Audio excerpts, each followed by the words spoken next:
two things. Firstly, a finding is a finding. So in other words, you can, whether it's significant, being able to, as a doctoral student, being able to critique your findings in terms of whether it's significant or not significant is an indication of your critical thought. You can actually make an examiner value your critical thought about how something was not significant, probably better sometimes than what is significant, if you can explain perhaps why there was no, why there was such a finding of something being not significant. You know, it might be a poor sample size, or it might also be that perhaps you hadn't thought about all the factors, and if you had to repeat the study, you recommend that future studies take all of the following into consideration. So thanks for that question of there. But also Richard, I know, covers this as well in his stats program, where he says that also you need to ask yourself the question, am I doing using the right tests, etc. So, you know, also bear in mind that you may have to relook at how you've analyzed your data, etc. Okay, so the next question is, in which case the student can submit the thesis without the supervisor permission? Okay, so there's no actual case. It's just a point where we find that after perhaps a 2-year journey or a 5-year journey in a master's or a PhD, I found that the student feels they are ready to submit, and the supervisor feels that they actually want the student to work a lot more and does not agree with the final submission and does not want to sign it. So basically what happens there is that there is a huge difference of opinions regarding what should be done and what needs to be done, or what has been completed. And it's that injunction, that disagreement that leads to that. And this is the question that I get asked often, and I'm hoping that you would not be in the situation. Can I change my supervisor at the examination phase? And the answer to that is no, you cannot, because a supervisor who invested work with you, their intellectual, they have intellectually contributed to that work. So therefore, you don't get allocated a new supervisor. What you get told is that if you feel strongly that your work is valid enough and you do not want to take the advice of your supervisor, then yes, you can submit. So those are the reasons for that. Okay, what is the major reason for rejection? Okay, perfect. Thanks, Malay, for that question. That takes me to the next part of the presentation, and I will cover that. What is the major reason for rejection? So what we will look at is what are the examiners looking for, and when is it that they are unhappy with something that they were rejected? Okay, so the question is, why is it called the Doctorate of Philosophy? Sorry, I don't get the second part. Is aspects of the qualification examined?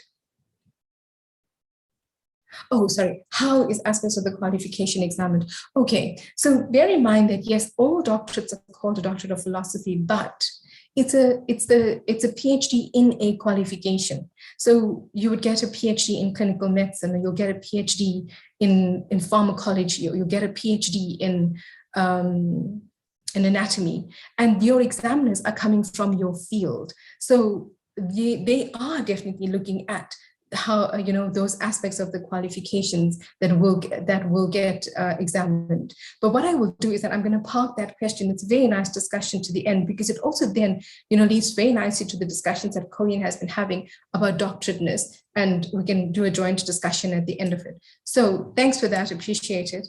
Okay, so I'm going to now go on to the next presentation. But maybe I can just ask Salona if she knows that her camera is on. Thanks, Salona. Cool. Okay, so the examination policies. Hi, Samuel. You have a question? No, not really. Oh, okay. Then do you want to mute? Thank you. Okay. I have a question. Hello. Oh, you do? Okay, go for it, Samuel. No, it's Kucho. How are you, ma'am? Oh, I'm sorry about that. Hi. Good, thanks, Minister. Yeah, I just want to ask a question. How long does it actually take for a student to write a proposal? A proposal? PhD, yes. PhD proposal. Okay, so you're talking about right at the beginning process, right? Submitting a proposal, not submitting a thesis for examination. Yeah, no, it's just the beginning, writing a proposal. Okay. Yeah. Okay, sure. So, All right, quickly answer that for you. It's very dependent on the student and the supervisor, but we expect you to spend at least, we hope that you can do it at least within the first 3 months of your registration. We often recommend that you start thinking about your topic and researching it prior to you registering, so that you actually then save time during your registration process. Because remember that if you register as a full-time student, then you get free admission if you complete within the period, the minimum period that's required for a PhD. Okay, all right. Okay, thanks. Pleasure. Okay, so the university research website has got policies on the for doctoral and master's, doctoral and master's thesis. Please have a look at that as well for more detail. I've presented to you the important parts, but perhaps you want to get more detail. So what we did was that we wanted to know what do the examiners look for in a thesis. What is it that they in terms of the PhDs by publication and a PhD by thesis, and so that's what actually triggered off this thesis. And also it was to look at in terms of like the quality of the thesis and doctorateness through the eyes of countrywide or international examiners. And in answering that question, we also then get an idea of when do they reject or ask for a re-examination. So what we did was that we had 54 reports. It was 54 students, and out of this 54 students, we looked at the examiner's reports. 50% of it were thesis and 50% were doctoral. And as you can see, they ranged from a wide variety of countries globally. Okay, so I'm going to skip through all of the methodology of the study, etc., and I'm going to go to the important things about what is important for you as a doctoral student. So 8 themes emerged from the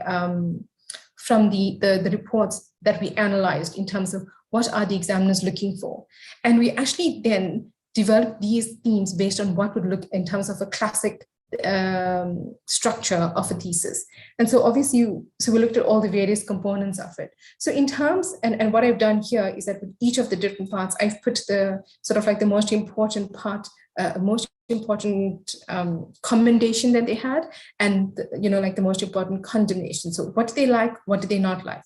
So in terms of the literature review, they were very pleased and they praised students who showed familiarity and critical appraisal of the literature, and contextualize the study, in a very sort of like critical way. It's almost like creating systematic literature review kind of when you're doing a literature review of your study. What they didn't like was obviously an inadequate coverage of the study. So you did not do a good job of making certain that your literature was, that your study was well reviewed, or that what it also lacked was the critical consideration of the literature, and the candidates' opinions and speculations were unsupported by quoted literature.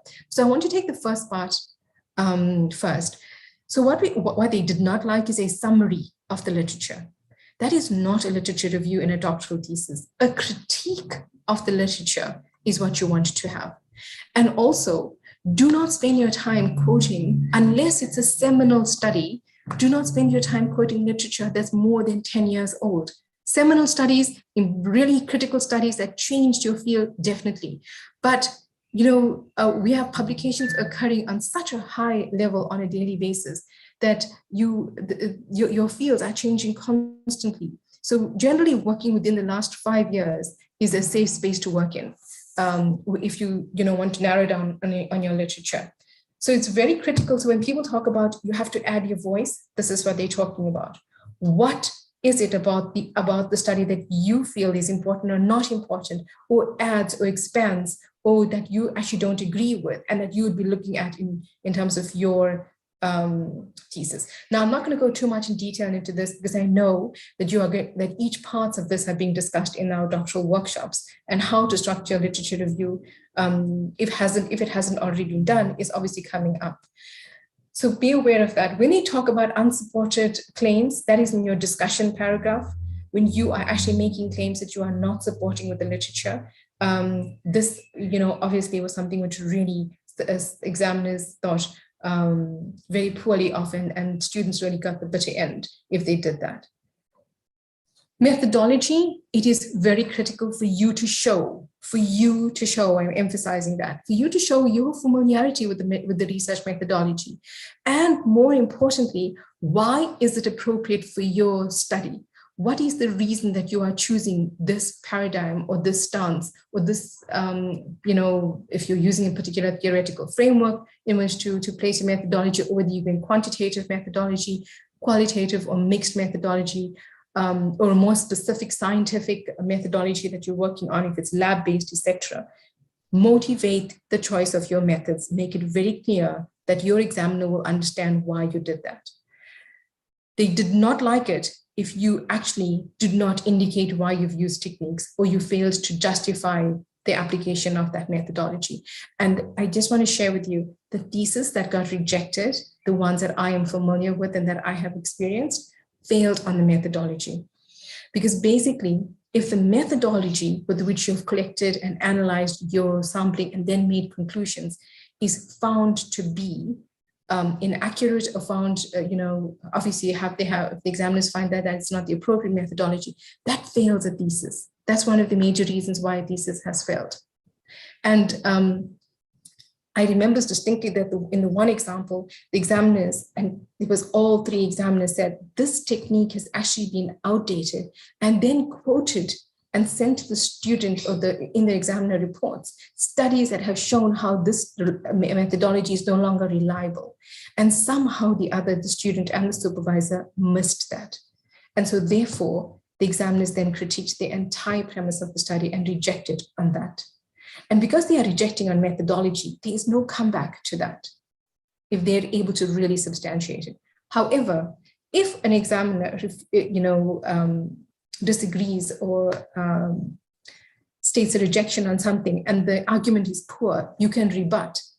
And that's often the case when you are doing when you're doing the corrections or when you are doing a re-examination. But a rejection, and if they're able to substantiate, is a rejection. Okay, so in terms of results, they commended students who had a clear presentation and a systematic analysis of the results, whilst on the other hand, obviously, if it's poorly described, inconsistent, missing data, inappropriate statistical analyses, lack of interpretation, obviously received poor ratings. Please bear in mind, do not put tables in your results section or present data without explaining what it is. Do not make the assumption that the examiner is going to analyze a table for you and know what it is. Tables and figures and whatever data you put there must be explained. And you use your tables and your figures, etc., all of that as supporting information. So just some tips about how to structure that. The discussion, examiners commended students and, that attracted generally very good comments in the examiner reports if in their discussion there was an extensive exploration and a comprehensive thesis drawing valid conclusions and careful description of its limitations. So I come back to the question that was asked earlier: what if my results were insignificant or some things didn't work the way you planned in your study, or you got outcomes you didn't anticipate? Are you able to critically look at what were the limitations? Are you aware of what went wrong? Are you able to make recommendations for future studies? By the way, at a doctoral level, you can't stop there. If things didn't work out well, you've got no novelty findings, please continue the research. At master's level, you can stop there, but not at a doctoral level. But you can report that. You can show what you did differently the next time, so that, again, the examiners can see your critical thinking and development. The categories 2 and 3 I'm referring to here is a re-examination and extensive revision of the thesis. The examiners generally, the thesis that got that rating were the cases in which the discussion, where it was found to be lucid, didn't have a logical explanation, was generally found to display disorganized thinking, hard to follow, lacked reflection or critical thought, failed to deal with implications of the study's findings, or simply presented the candidate's opinions unsupported by the research findings. Please be careful of that. That is going to be a huge critique of your work. Okay, so examiners were impressed if the arrangement of the material was in sequence that supported a logical argument, and demonstrated sophisticated and critical insight, and was presented fluently so as to engage the reader. Obviously, theses that lacked coherence and was evidence of inconsistency or lack of integration between different parts of the thesis, absence of stated research problems, failure to support the argumented references, or lack of a discernible thread linking the parts of a thesis, that is what attracted poor ratings. And I will speak more about the lack of the thread. Okay, so in terms of the originality and novelty, despite the fact that a doctoral thesis must bring forth new knowledge, and that none of the reports we reviewed rejected a thesis on the basis of lack of originality, it was almost exclusively the category 1 thesis in which this aspect was specifically remarked upon as being significant, substantial, or valuable. In other words, if an examiner is able to see your novelty and your originality, they were much more favored to give you a accept as is thesis, as opposed to then asking for corrections, etc. In the lesser ranked thesis, obviously queries related to the inclusion of data gathered, publications authored a long time ago compared to when the thesis was submitted. This questioned a lot of the novelty and the originality of the work, because then it was like, is this now still valid or is this now outdated?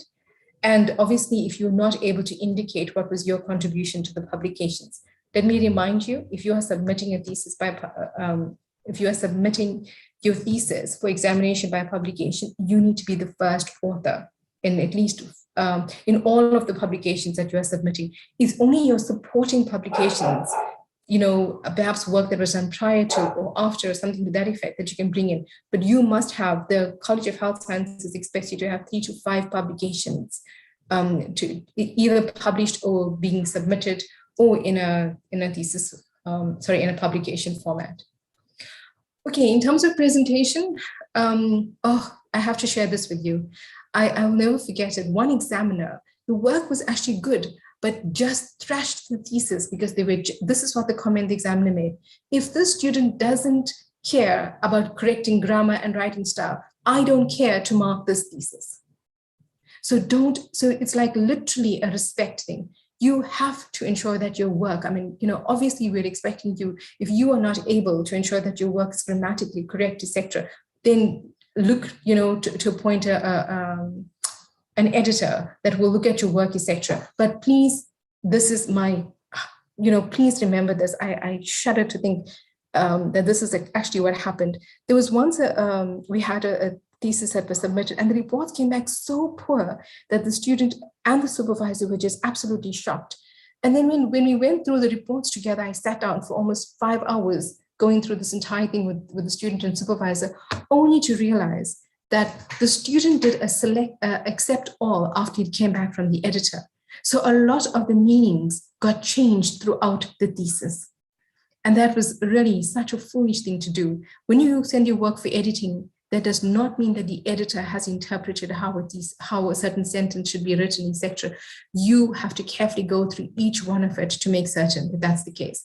The other problem I had was where a student submitted a wrong version for examination. They sent in an earlier draft as opposed to the final version, only to discover that after the examination process.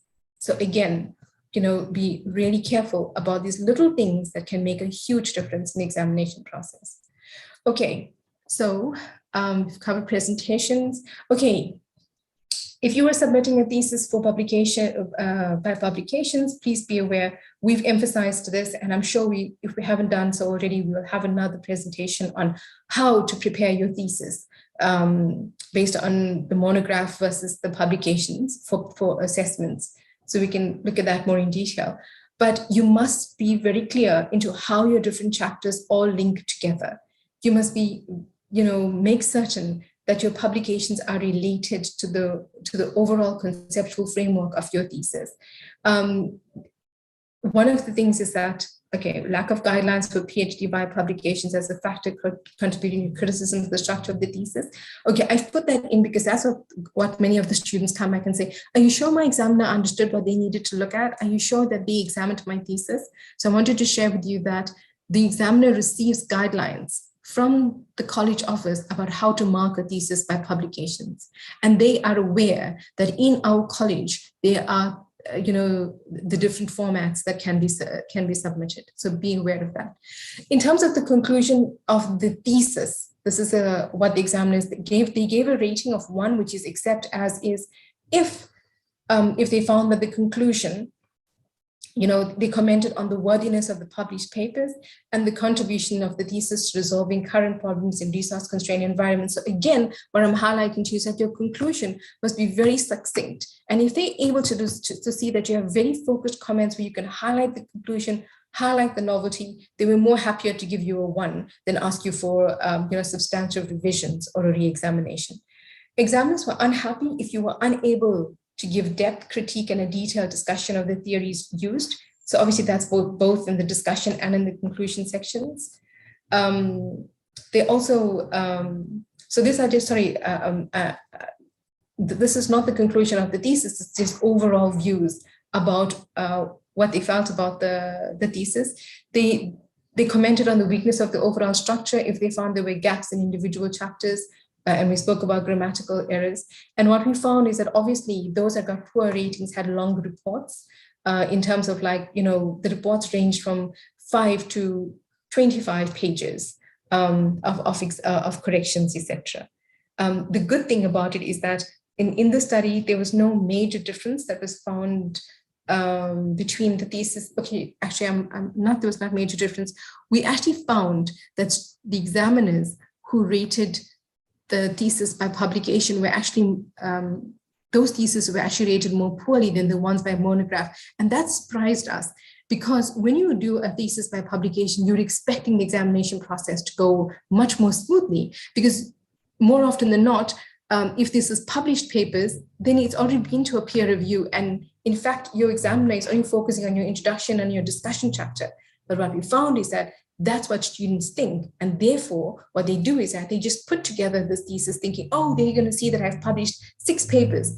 Colleen and I are familiar with an incident where we had a student that had a huge number of publications. I think it was 8 publications, and that thesis came back for re-examination just because of the fact that the student did not take the care to show how each of the theses was linked together. So do not get into a situation where, or do not be comforted in the fact that you've got published papers and that your examiner then is just going to say, oh, great, this is a great thesis and let's pass it. So just be aware of that. Okay, so that basically is in a nutshell what I wanted to share with you, or basically about the examination of a PhD. And I'll stop there now so we can probably have a discussion or have conclusions in the last, 10 minutes that we have. Thank you very much. Thank you, Vina. That was very, I think for somebody who's about to hand in their PhD thesis, pretty informative. There was a question, I've suddenly lost my chat, about the ethics. Somebody here, if the methodology was approved by the reviewer before given ethical approval, what is the role of ethics here? Can I answer that, Vina? Definitely, while I have a sip of water. Okay. Right. I serve on the ethics committee and I'm chair of the IBC for the university, and it's not the primary aim of the ethics committee to approve methodology. Ethics looks at ethics, but if the ethics committee does see glaring issues in the methodology, they will mention that that is a problem. But where this becomes a problem is if somebody got ethics 10 years ago and they are now handing in their thesis. That is a problem because the methodology from 10 years ago for, say, something in genetics is very different to what you have access to now. Are there any other questions? If you can. I see one here. It's asking about the methodology chapter as a standalone if one is doing a PhD by manuscript. The general format for a PhD by manuscript or by publications is you have an introduction chapter. In your introduction chapter, you are introducing the background literature, the rationale, the overall aims and objectives, as well as the rationale for your methodology and the reason for your methodology in your chapter. So yes, you do not have to have a separate methodology chapter, because obviously you are now describing the methodology in each paper, but you do introduce the rationale and the methodology in that introduction chapter, so that your examiner knows why you've selected this methodology and how is it relevant to answer your research questions. So that's an important thing.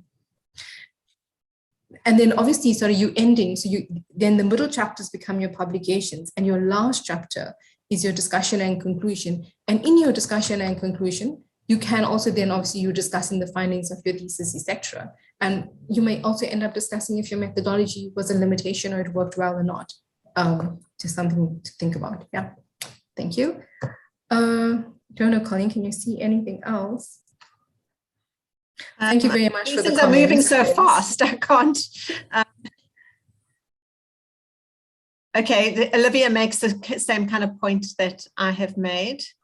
Okay, I would also just like to stress the importance of what I call the bookend chapters, the introduction and the conclusions. Because we take, as supervisors, we take a lot of trouble to find examiners. And we don't know who the examiners are. We are not allowed to ask our buddies. We don't want to ask our buddies. And I'm going to be honest with you, you have to look far and wide to find examiners, because in the clinical sciences, they're scarce. I look on ResearchGate. I go through publications that the student has used to see who's cited a lot. I don't know who those people are. I don't know if they're going to read English well. I don't know if they're lazy. And so that is why I stress that the introductory chapter and the conclusion chapters, which to me are the bookend chapters, are almost the most important chapters. And you might be passed or failed just on that, because we do not know the quality of the examination. Sure. Yeah, no, I agree with you on that. And just on the question of examiners, then there is a question here that is asked about how many examiners. For a doctoral, it's 3 examiners.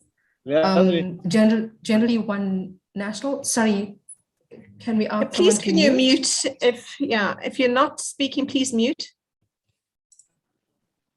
Okay, so we have. I was saying 3 examiners, 1 national and 2 international that we use for a doctoral thesis.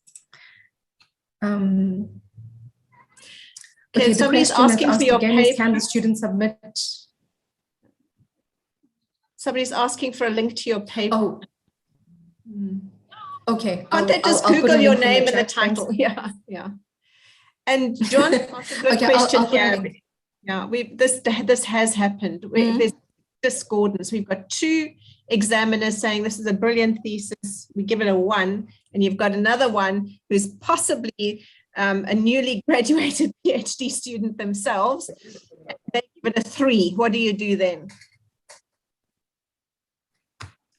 You know, this is the reason why I'm very critical with supervisors to say to them that we do not accept examiners who have just graduated, because you are so spot on.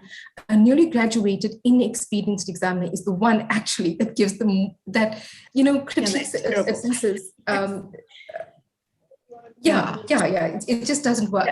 Okay, but in that case, what do? 2 good and 1 bad. So you as a student, together with your supervisor, you can rebut an examiner. So for example, I also have this in my examination, where I had an examiner ask, why did I use certain methodology and not, and they quoted a whole methodology and then stated that it was they who developed this methodology, and why didn't I use it? So obviously you could see where that was coming from, right? They wanted to know why I bypassed that. But then I could explain why I did. I couldn't just say, oh no, thank you very much for advocating for yourself, etc. But I explained why I used the methodology I did and didn't use their methodology. And this was actually in my defense. And the chair of the session accepted my explanation. And thankfully, didn't say I have to go and redo or something to that effect there. So the rebuttal is very important. And perhaps, Connie, we must actually talk about that, in terms of the post, preparing the corrections, etc., and the importance of the rebuttal. And please bear this in mind, though. and I know that we've emphasized this in one of our sessions, you have to remember to be kind. You cannot get upset with the examiners. You can say all your flowery language behind closed doors, but you need to be polite. You need to say, thank you so much for suggesting that methodology. The However, only time in your life blah, blah, you have blah, to blah, be obsequious. Yeah, as a supervisor, I think the question, Joan, here comes, your supervisor will sit with you. And this is one of the reasons I prefer the PhD by publication, because the student actually goes through this experience every time they submit a paper, is that you very kindly say, thank you for the criticism. And we have looked at these and we've implemented these suggestions. However, the following suggestions we've decided not to look at because, and that if your supervisor signs that off, it's likely that it's been done with academic integrity and will be accepted higher up. Ali, do you mind if you switch off your microphone, please? There's a lot of background noise. Okay. Samuel, is it possible for a student to go 4 years and then be told the PhD is of poor quality?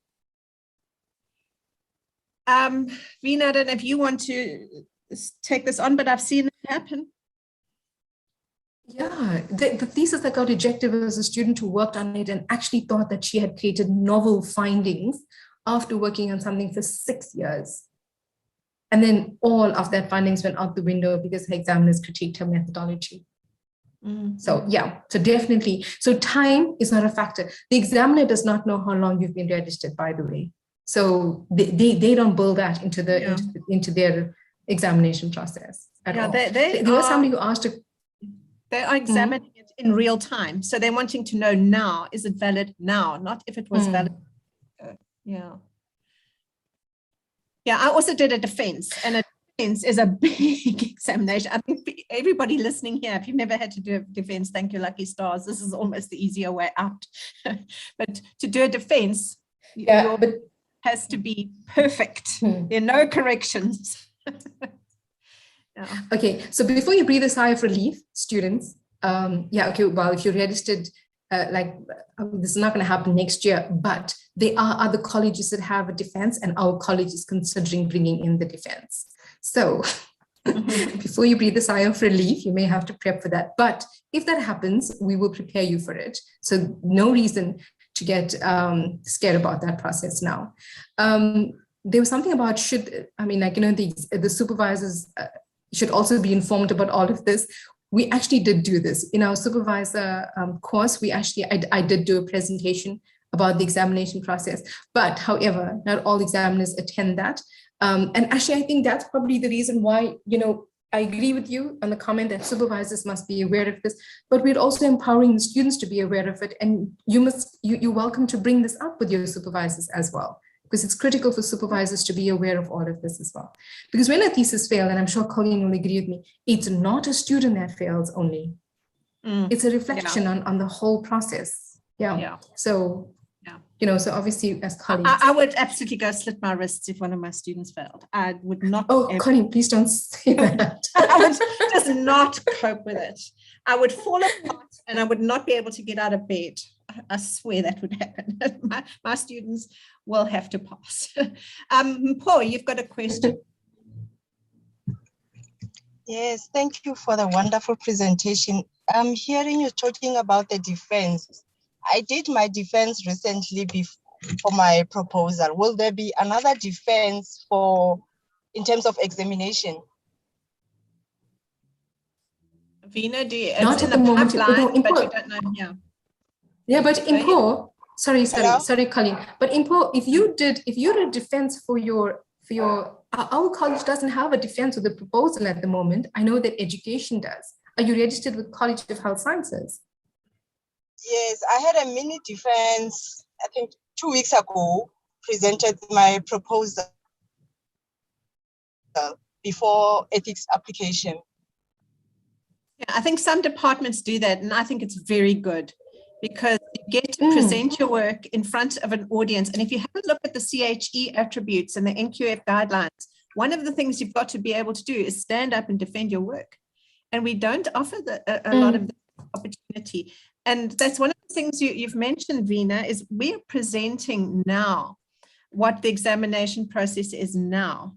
But with the awareness globally, and I know that this morning there was a presentation on the Australian one where people are looking at what is doctorateness. I think that there's going to be a transition how doctorateness is examined. And nothing's going to change in terms of the fact that it's got to be novel, that you've got to know your work, but they're going to start being a lot more critical of things like, do you really know your research? Did you do your literature review and then not do any more literature reviewing for the 3 years that you did your study? So I think that we're going to look at this and make sure. I know that for all my students from next year who are going to be handing in a PhD, I want in the appendices a report from them to show how they've attained CHE skills and attributes. And I think that's going to be helpful for examiners as well in the long term. Sure. There is a comment about, so I'm having a bit of difficulty understanding how you would apply for ethics after 4 years of being a PhD student. You only apply for ethics in the very beginning to get your proposal accepted in the school or in your institution. So I don't know if Sia Bulela, you want to explain so that we can help you with this, because it's a bit difficult to understand why you would have ethics at such a late stage. Okay, thank you.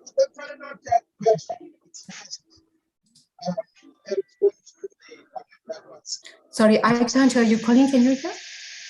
I can't hear anything. Hello. Hello. That's better. Thank you. Yeah. Hello. Can you hear me now? Yes. Okay. It's actually not a question. I was just responding to the comment that was made earlier, that students should make sure that their studies are conceptualized, and getting ethics does not mean the studies are well conceptualized and whatever. But my response is that to find that the study is not conceptualized at fourth year level would be unfair to the students. And you could necessarily mean that that's the failure from the student side, but the institution and the supervisor itself. I think poor supervision often lead to that kind of long-term failure. And I don't think you can say that it's the institution's fault. It's a student comes along and in the first 6 months should come up with a research concept. That concept should go through peer review, like we've just had somebody say they had a mini defense. And that could be just in a department, it could be with a supervisor, but I believe at that point the supervisor should know what they are doing and make sure that the student does put in an ethics application that has got novel and up-to-date methodologies. If it's gone for 4 years and there's been no action from either side, then I think both sides are at fault. Vina, do you want to take that up?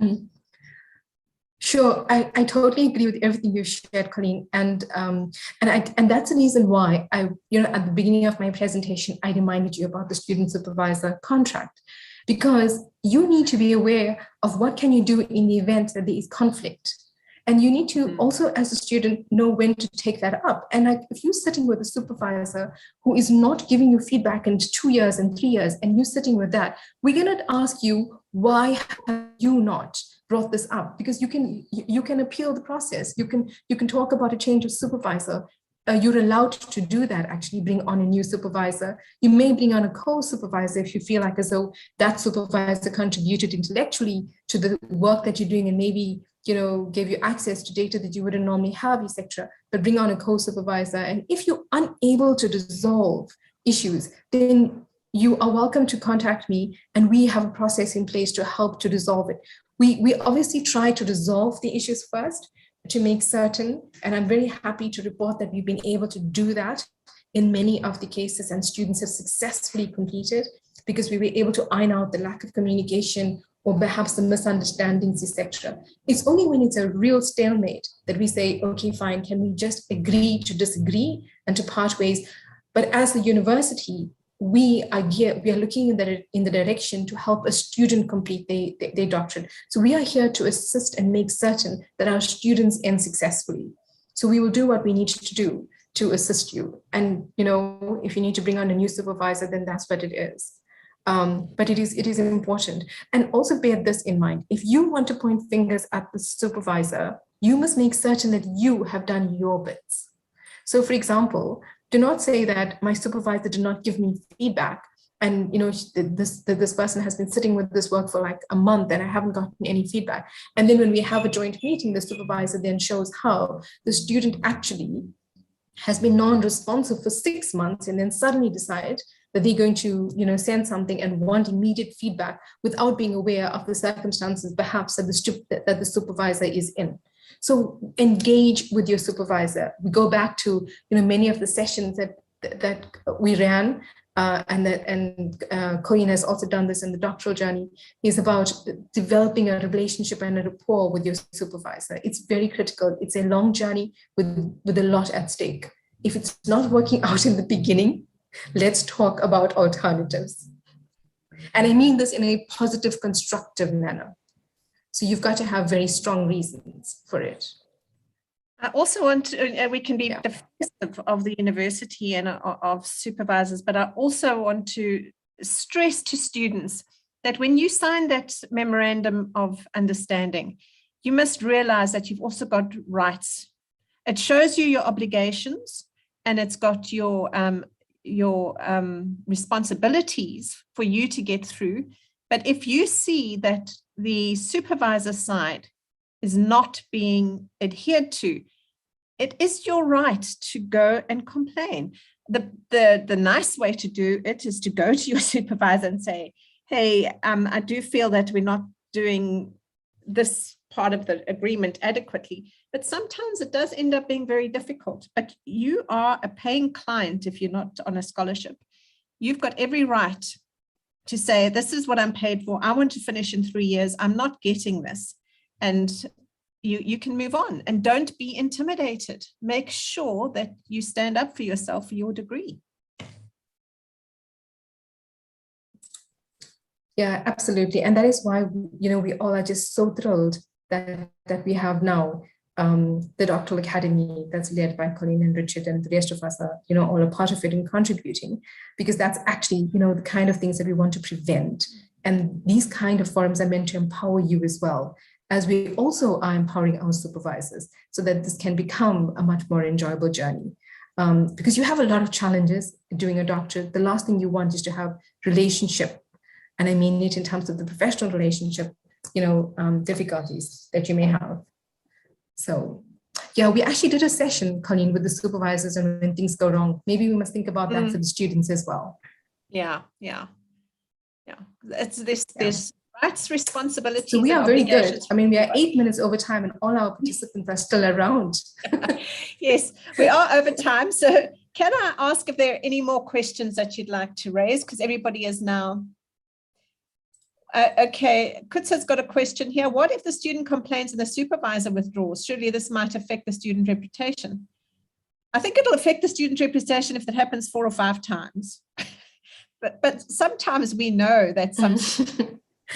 Vina and I won't give you names, but we know that there are supervisors that we would not like our own students to go to. And that's why we're spending a lot of effort in doing supervisor workshops.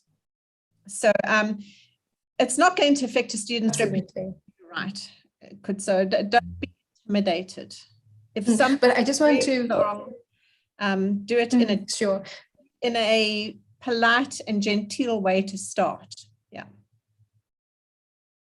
Carry on, Vina. Yeah, and just to add to that, just to add, Colleen, I agree what you're saying. Just to add to that, if the student complains and the supervisor withdraws, your reputation is only at stake if your complaints are not valid or are inaccurate. So that's the only time your reputation would be a problem. So, that is why Colin and I both asked you to read the MOU again. Be aware of your responsibilities.